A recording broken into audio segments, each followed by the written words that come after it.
Hello, welcome back here, it's me. I don't know what I'm saying. If you just want to skip this whole video and learn how to color in TOONSQUID, just click the chapter and it'll take you there. To those suddenly coming across this video, welcome! Today I kind of wanted to give you guys an insight to how I approach animation and color. It's a fairly simple method of coloring in animation and it's nothing new, but I hope anyone who's fairly new to the world of animation, I hope this video helps you. Yeah. I use a method of coloring called cell shading, and to put it in simple terms, once finishing up a line out of an animation, blue and red lines are drawn over the animation as placeholders for the shades. Pretty basic knowledge in animation, I'm sure everyone knows that. Red or warmer colors are used for highlights, whilst the blues are usually used for darker colors. Nothing to it, that's literally it. This can also usually be seen and used in the anime industry, so there's no surprise when seeing an animation have blue and red lines over it. There are more methods to shading, but I'm just listing this one because it's usually the one I use. The apps I use are Rough Animator and TOONSQUID. However, I never really use Rough Animator that much in this process, but I just wanted to mention it because you guys should invest in it and it's worth it for anyone wanting to go into animation.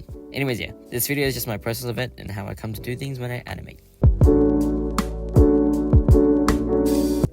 Usually it's better to plan things in much more detail, such as making thumbnails and sketches of one certain character you want to animate. But I'm too lazy to do that and just took an artwork I did and just lined over it, making that a keyframe. So starting out, I did what I just said before. The artwork I did was from a while back now, and so I thought it would be cool to try tackle this artwork and bring life to the girl.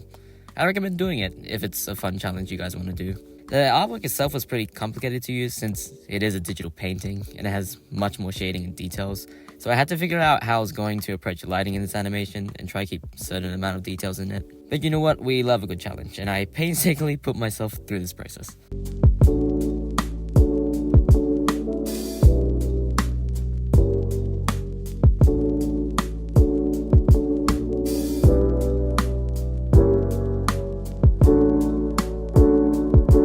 Once I was done with my first line keyframe, I realized I wasn't meant to use Rough Animator, and I just copied the keyframe and put it into TOONSQUID. This app is also great, it's worth it. Anyways, upon pasting it from Rough Animator, I realized that I needed to line over it again, because when I tested the bucket tool, the screen just went. So it was a waste of time, and I should have just done it in TOONSQUID at the very start. But nope, I just don't plan things. Yeah, don't do me.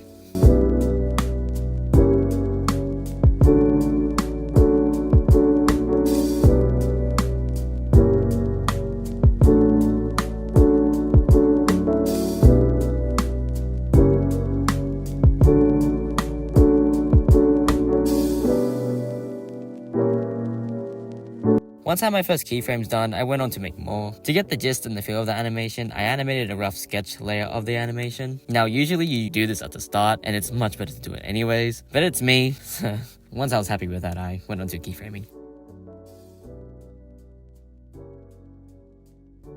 Halfway through animating, I was debating whether I should animate on 12 FPS or 24 FPS. Seeing as I was conflicted, you'd assume I'd ask one's opinion. But nope, I went on Wheel of Names and fate chose for me. And it was 12 FPS, hooray. And then I realized I didn't want to do it at 12 FPS.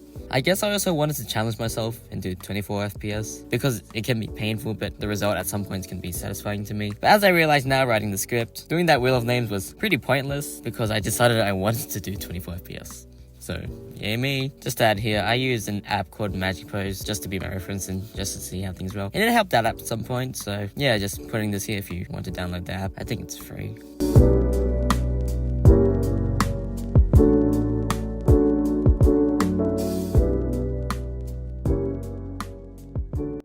Overall, this whole part of doing frames was okay. The keyframe turned out to be decent, and I got the flow of the animation, so I was pretty happy with it.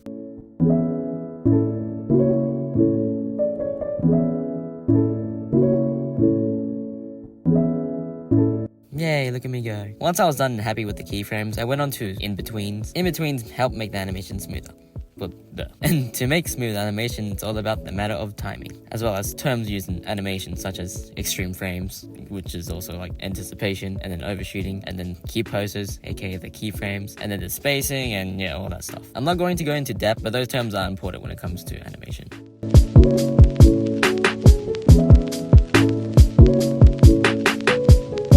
So the animation I had somewhat of an anticipation of the girl's head going down and then looking at the camera. But other than that, I animate on the feel and never plan things, so don't do me. Anyways, here's more video stuff because I don't know what else to talk about.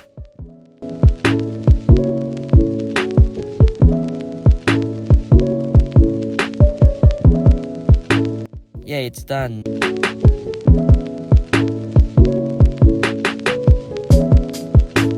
Not too bad, but I also want to mention that I animated water effects around the girl because I wanted to do more, and in the artwork there's the water effects, so I figured I should animate that as well. But I didn't record it, so this is what the results look like now.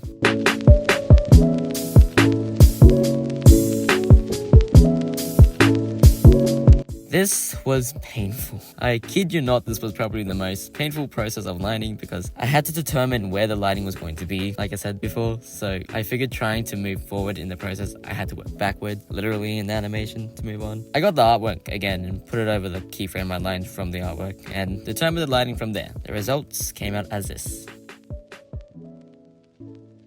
I didn't record, or I forgot to, but I started experimenting with the colors first just to see what worked out, and it came out to be like this.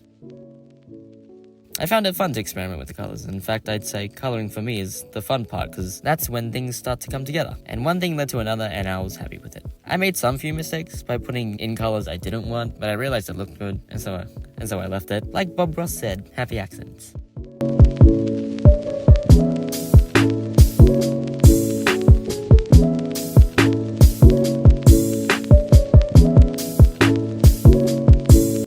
I'm not going to show the whole lighting footage because it's boring, so I'm just going to skip to the coloring. But also, while I'm still here, I'm also going to mention that I did also line over the water effects, and this is what it looks like.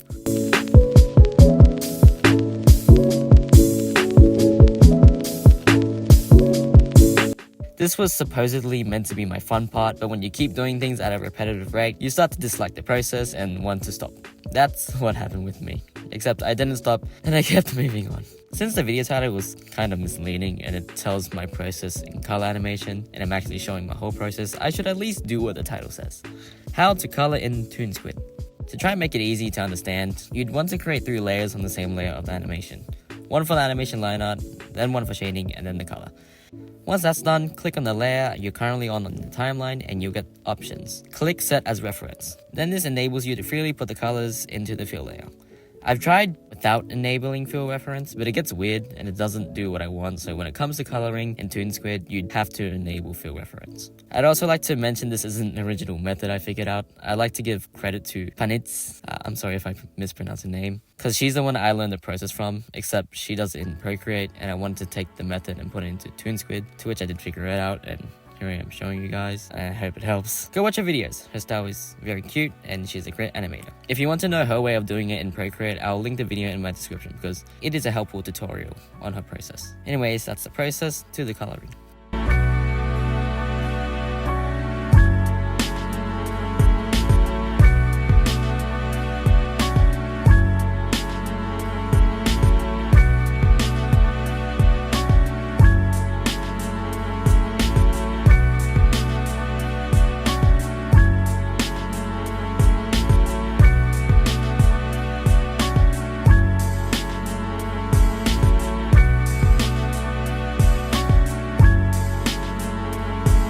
Before finishing the coloring process, I also want to mention that I colored the water effects as well, and thus the results.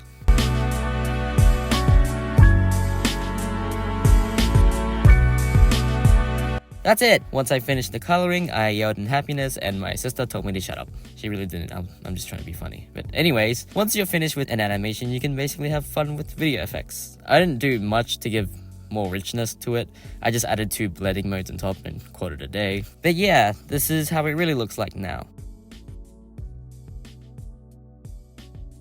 I'm pretty happy with it, but it's not something I can say I'm really proud of. I mean, what can I say? Nothing is perfect. So I'm happy to accept the imperfections of the animation. Animation is, and still is to me, a learning process, so I am satisfied to finish it anyways. Overall, I enjoyed the process, even if I wanted to give up halfway and cry. But it is satisfying to see the work come to life and see it through to the end. So yeah. I hope you guys enjoyed this video showing my process of animating and giving a little tutorial on how to color in TOONSQUID. I'm just putting it out here in case anyone wants to know. But yeah, thanks for watching everyone, and more videos are to come. Bye bye.